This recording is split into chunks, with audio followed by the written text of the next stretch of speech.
Welcome to Configure It Done, the podcast where SAP leaders share real insights, proven strategies, and stories from frontlines of major SAP transformations.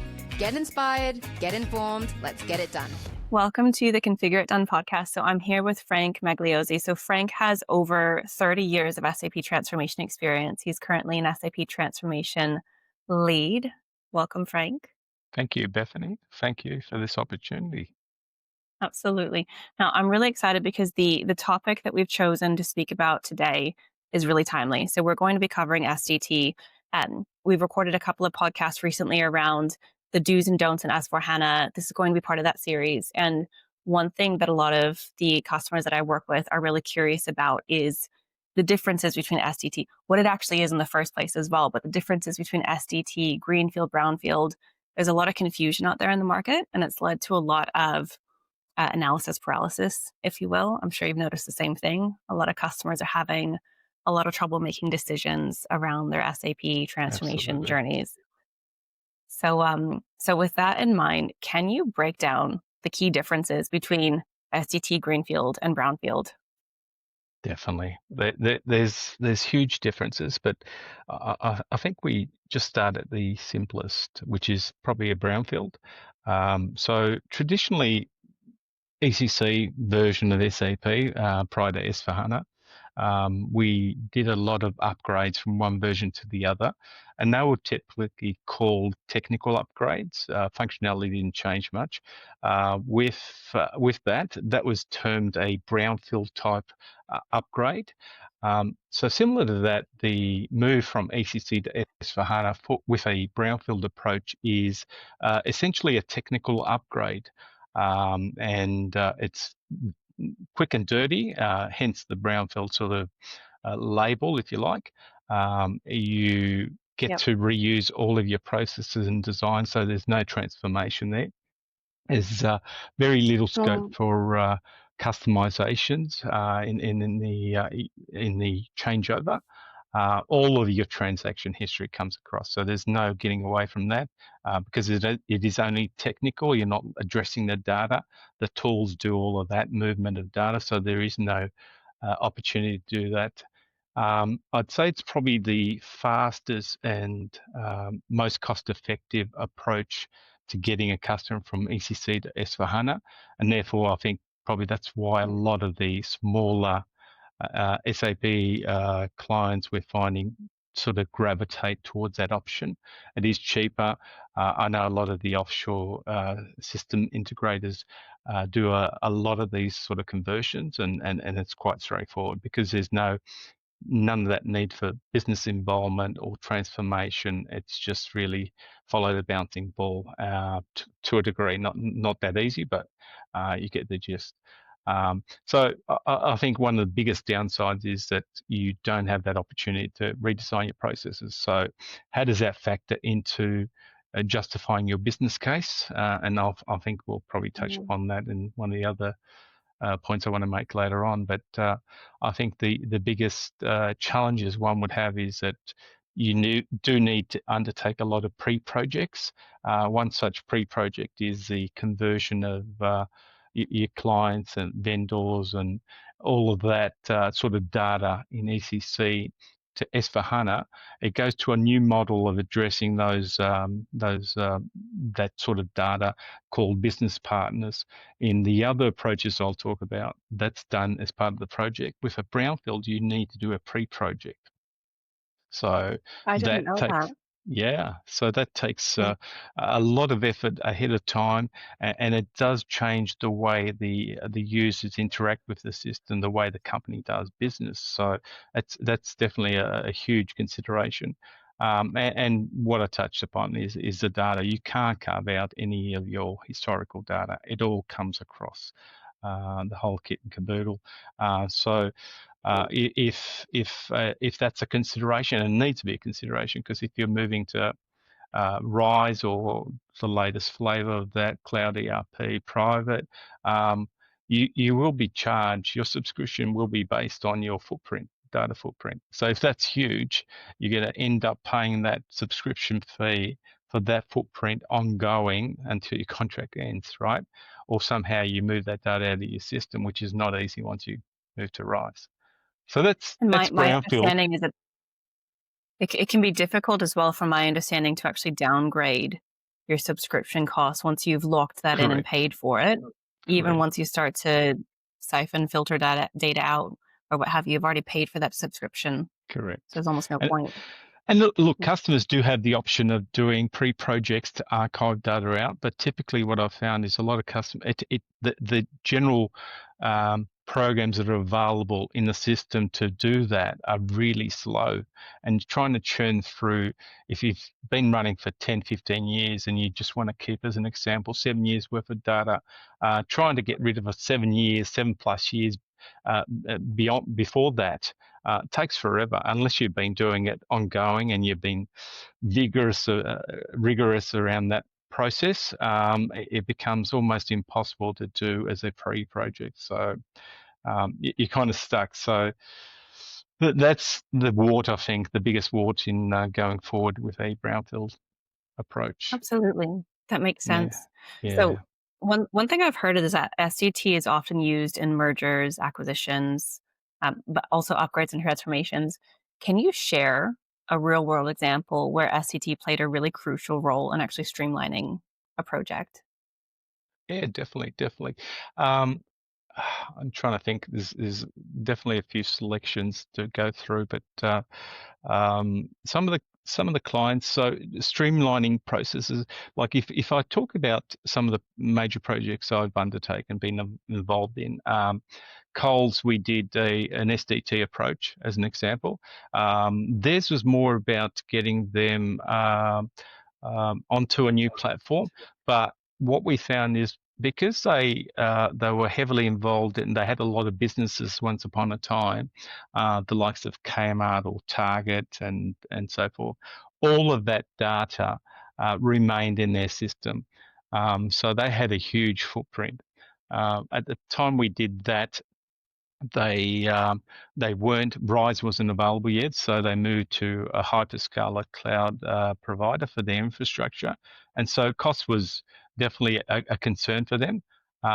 So what we did as part of that project, we actually carved out all those company codes that weren't required, and left behind every other, all the older data. Anything younger than 7 years we kept, but all that older data and all the data relative to the companies they'd sold off, that was left behind. And they kept that old system as a reference system, but they didn't bring all of that baggage forward. That was definitely one of those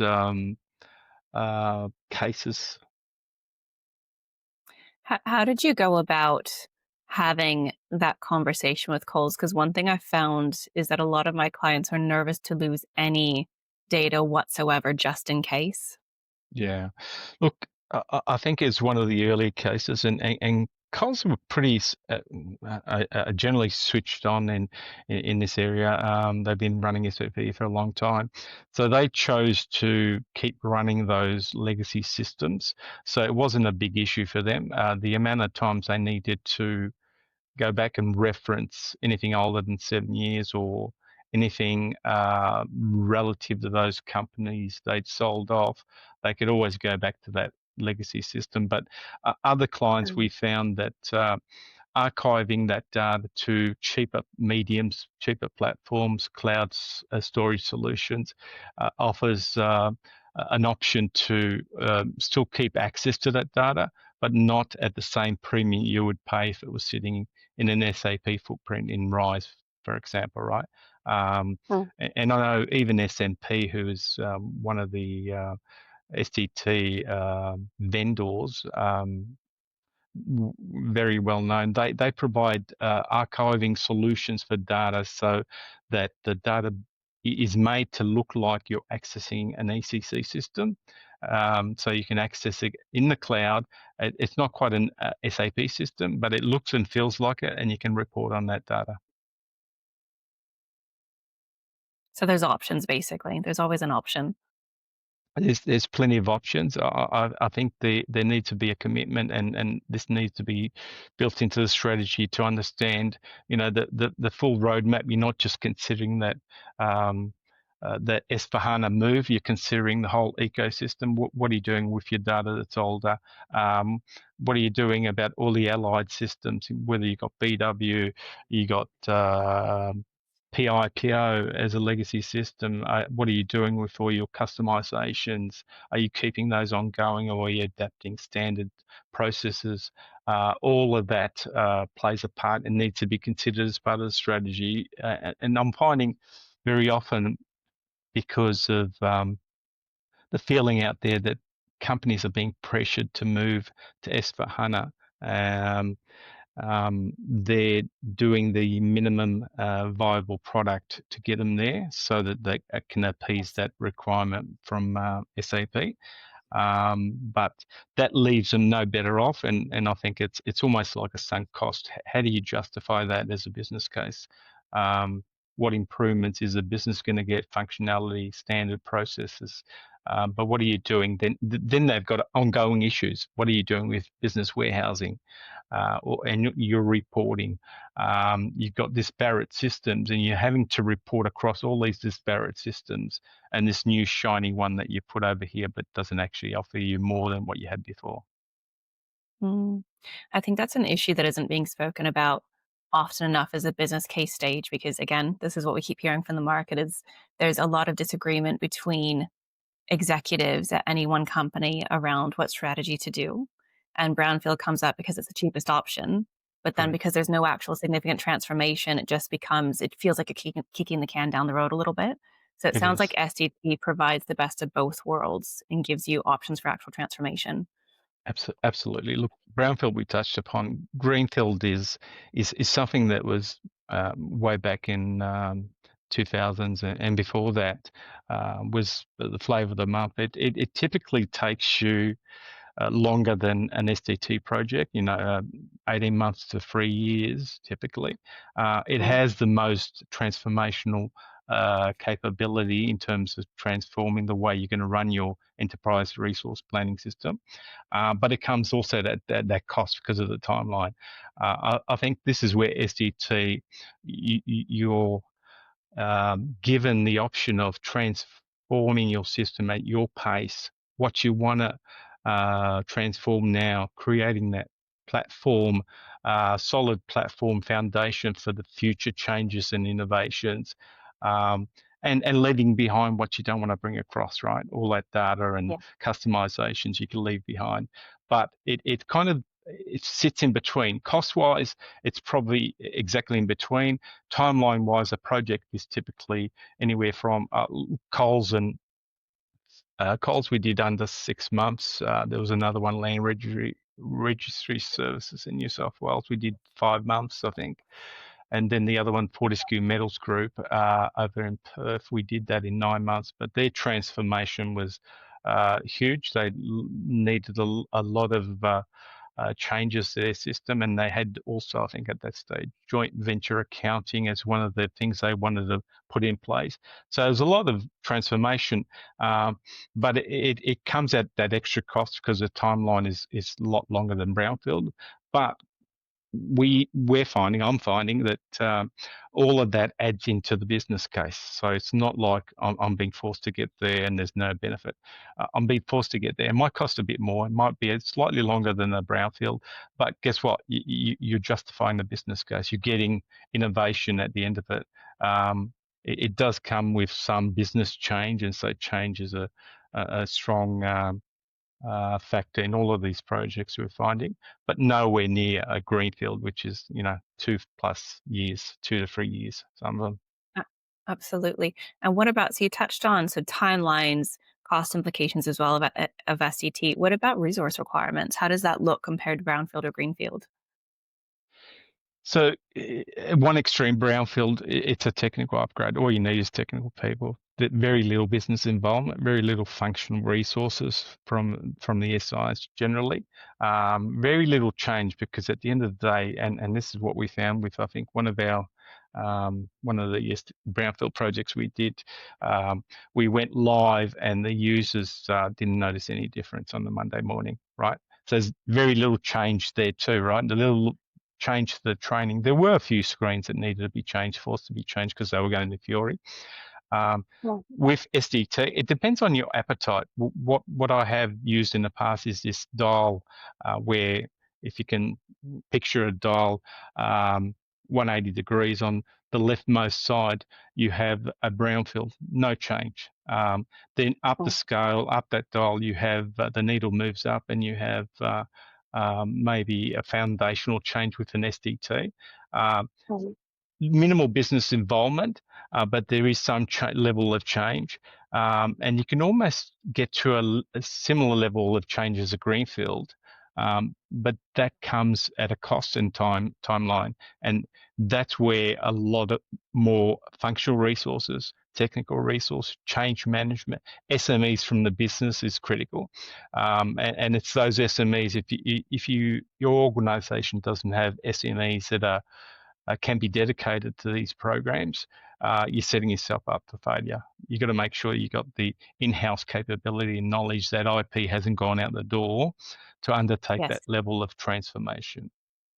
Yes, thank you. Somebody said it. Yes, I've seen a few where either everything is done completely in-house or everything is completely outsourced to the SI. And either way, it can be really disastrous, because if you're doing everything in-house, the chances of you having all of the right knowledge, capabilities, the right leadership is very slim. And if you outsource everything, then no matter how good the SI is, they're still walking away with the IP. And so if you don't have anything internally, there's no way to utilize the system properly once they're gone.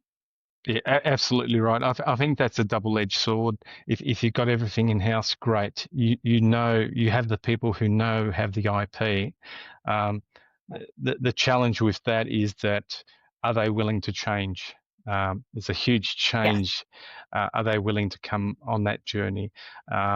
Equally, I think if you're relying on an external SI because you've run really skinny for a long time because your system's just kept up and running, then your costs are going to be exorbitant, because the SI is going to come across and understand what you're doing, how you're doing it, how the business is using the system, and then translate to what that future state may look like, and that's going to come at the cost of them resourcing all of that planning that goes ahead of that.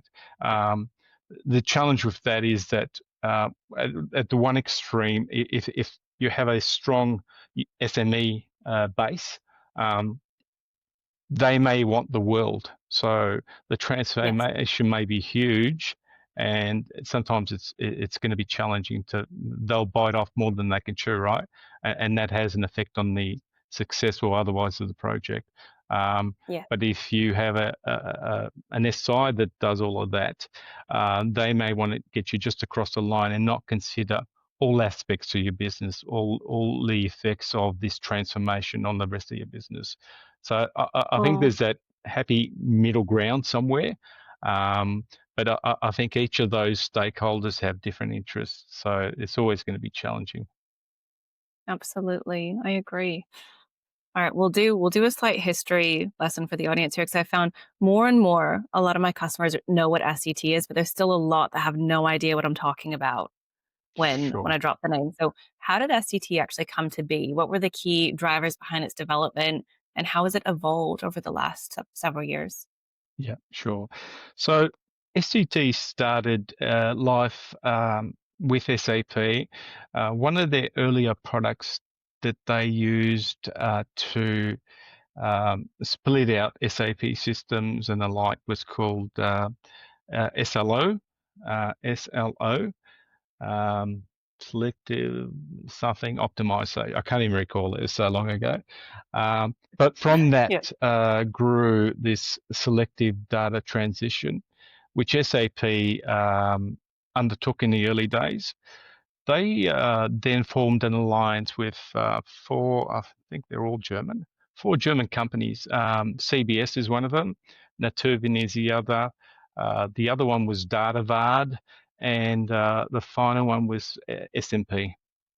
DataVard was subsequently purchased by SMP, but it started life as a tool to extract, divide up data from an SAP system or merge data into an SAP system where you had companies being acquired or divested.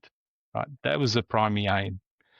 From that, SAP moved out of that space. They don't do too much in that space nowadays. They have come up with other offerings, but the three companies are prominent in a lot of these projects are Natuvian, CBS, and SMP.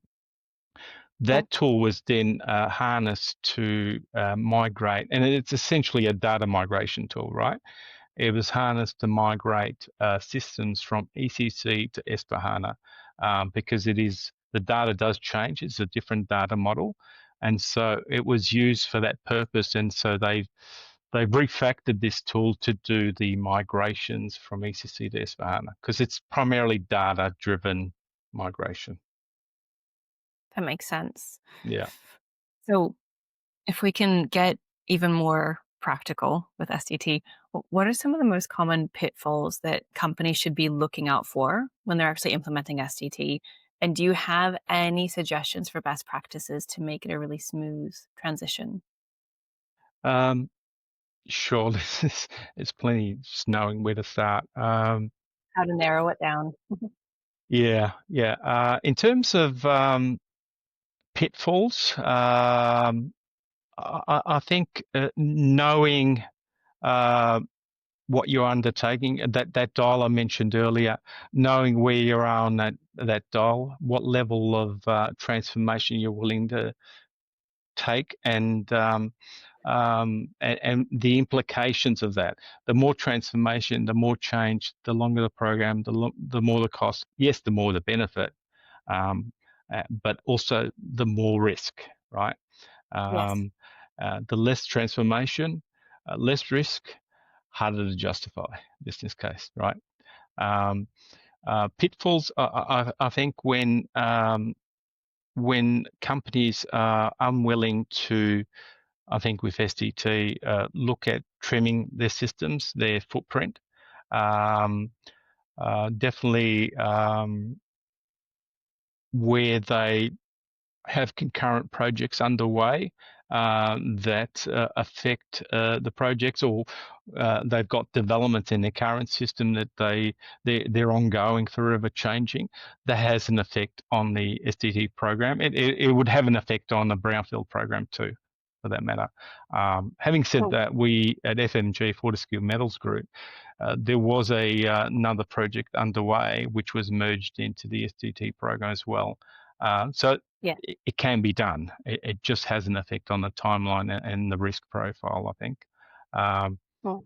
Ensuring that scope is clear. I think we touched upon it earlier, knowing that you have knowledgeable business resources available. The more transformation, the more knowledgeable resources you need to have available from the business. There needs to be a concerted effort to focus on data migration. It's not just an upgrade. You flick the switch, you got a version 2.0 of your superbike, right? It's the data is key. One, how much data do you want to bring across? What is the quality of that data? How does that data make sense going forward in the S/4HANA data model, right? All of that then feeds into downstream. What am I able to report on?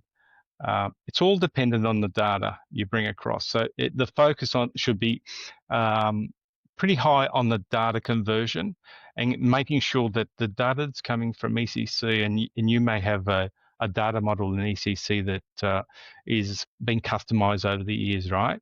How does that fit into the standard S4 data model? Because you can confirm all of those rules and get the data across, but how you get it across and how it's represented in your store in S4 will mean a great deal to how you can report on that data, massage it and provide it for reporting purposes in SAC as an example. That makes it. Well, I was actually going to say it almost sounded like in the beginning of the conversation, like so much of whether you do Brownfield, Greenfield, or SDT has to do with just appetite for business case and budget. But actually, it sounds like it's quite layered, and there are reasons to go with or not an Yeah, SDT definitely. approach. Look, we're finding finance transformation is huge. If you've got an antiquated approach and business process around finance, and your organisation's obviously moved on, but you've got this legacy system that's kind of hanging together with some sticky tape, right? And you're making it, and it's been customized to adopt a new way of doing finance business processes, then that is a big plus in terms of justifying why you would go to SDT. EAM is the other one. Asset management is critical. It's forever changing. New business processes are being adopted there. If you've got an old system ECC, it's not quite modern enough to cater for all the new ways of doing things. I think one that we're seeing starting to emerge now is being able to go to S4 with your data in such a state that it lends itself to a lot of the AI use cases that are becoming available in SAP, right? We're talking about Joule, and we're talking about Copilot, and we're talking ChatGPT, all of these. And Joule is SAP's own one, but it harnesses the data in your, all AI uses data. It harnesses data, and if the quality of your data in your S4 target solution is poor, then the AI is only going to do as much as it can with that data, right? So to a degree, I think we're a little bit still immature in terms of the business cases in SAP that we can use Joule and other AI tools for. But I think that is underpinned by the quality of the data you bring across. So you're setting yourself up for failure if you think you bring everything across as is, and we'll look at it later, because it's going to take you a lot of time later to look at it, and you're going to be behind the 8 ball with AI and other innovations that are coming. I'm so excited about Joule and the AI innovation, because it's only just this year, after speaking with mostly SA Power Networks, I've got a couple of other clients looking at it too, but where they're actually talking about doing an upgrade to RISE because there's actual innovation to be had, because they're excited about it, not because they feel like they must due to end of life support. So I'm excited about the future of SAP. We're getting there. We're getting there. It's challenging because it's quite interesting things that I'm sort of picking up on, the change in the subscription models that SAP is pushing. Some of these innovations were given for free earlier on, and now they're repackaging things, obviously because they're starting to see, customers starting to see value, right? And so as they're starting to see value, SAP are obviously, like all vendors, are providing, putting it out there at a premium, because obviously it's providing benefit to the customer. But it's forever changing, and I've set up a working group internally to look at not only the technical side of SAP AI, but also all the use cases across in all the functional areas. I think we've got to be able to get to a point where we understand the business cases where we can use AI in SAP. But again, back to data. Data is critical. If we don't have that quality of data in your S4 platform, forget about reporting, forget about AI. Absolutely. Data is number one. Frank, thank you so much. You've got a whole host and wealth of knowledge in this space, and it's becoming a more and more frequent topic of conversation. So thank you so much for coming on and telling us about STT. It's been a pleasure, and I can go on forever, but hopefully this has provided some value to our audience. No, this is brilliant. Thank you so much. Thank you.